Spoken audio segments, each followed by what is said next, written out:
The Oscar nominations list for the 92nd Academy Awards has been announced. Among the nominees, the movie The Joker received 11 nominations, including in the categories of Best Picture, Actor in a Leading Role and Directing. Other movies with multiple nominations include The Irishman, 1917 and Once Upon a Time in Hollywood with 10 nominations, and Jojo Rabbit, Little Women, Marriage Story and Parasite with 6.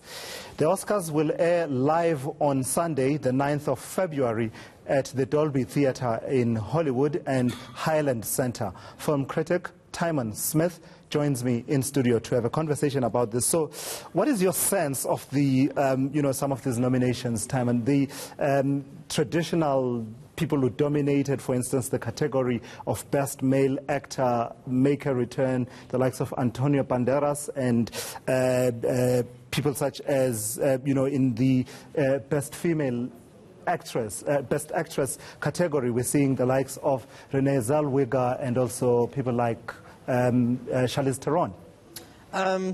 Yes, there are some returning nominees and winners. In the Best Actor category, Leonardo DiCaprio has won, and he's the only winner, actually.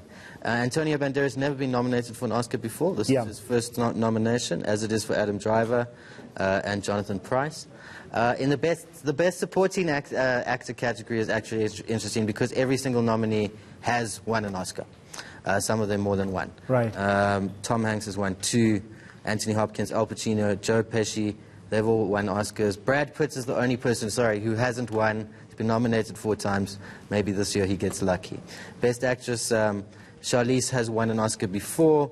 Renee Zellweger has had a bit of a break over the last few years, but she's getting a lot of acclaim for Judy. And so if she wins, this will be her second Oscar, and it's the 4th time that she's been nominated. What's coming out for you by way of the shift of Hollywood output towards more of the platforms such as Netflix, for example? I see Marriage Story is there and a few other films that were out on Netflix. Is that the new trend? It is a new trend, and some festivals are more willing, some awards ceremonies are more willing to embrace it than others. There are certain festivals that have fought with Netflix and won't allow their films to be screened because they don't feel that they meet the qualifications for film release. Netflix have now got 24 nominations. This is up from 15 for last year. So obviously that is a sign of the future, that Netflix is going to act in the same way as your traditional distribution mechanisms do. Right. And it's pretty much here to stay. It's got over 150 million subscribers worldwide. It's not as if you can ignore its content. And it's growing. And it's always great. Yeah. Charlize Theron, Bombshell, another nomination. What did you see the film, and what do you make of it? South African critics have not seen Bombshell yet. We will see it on Thursday, so I haven't seen the performance. She has been, this is her 3rd nomination. She won once for Monster, obviously. All the critical reviews that have come out so far seems to be giving her many plaudits. So hopefully she's in for a chance. It's tough competition. She's up against Scarlett Johansson for Marriage Story. She's also up against Renee Zellweger for Judy. Sure. So we'll have to see. The Oscars always leave it on the night. There are a couple of award ceremonies coming up, including the BAFTAs, which may give a clearer indicator of what the final pretty much winners would be. Tymon, talk to me about the issue of the diversity. It's always never far behind, right?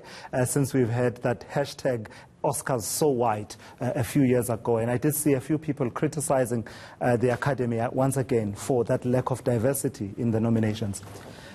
Obviously, over the last 2 or 3 years, this has become a bigger and bigger issue at the Oscars.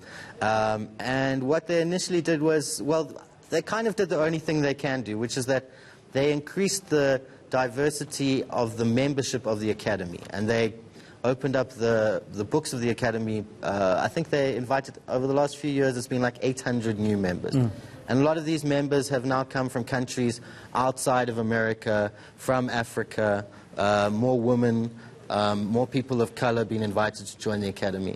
And yet this year's nominees don't seem to reflect that change in the membership of the Academy.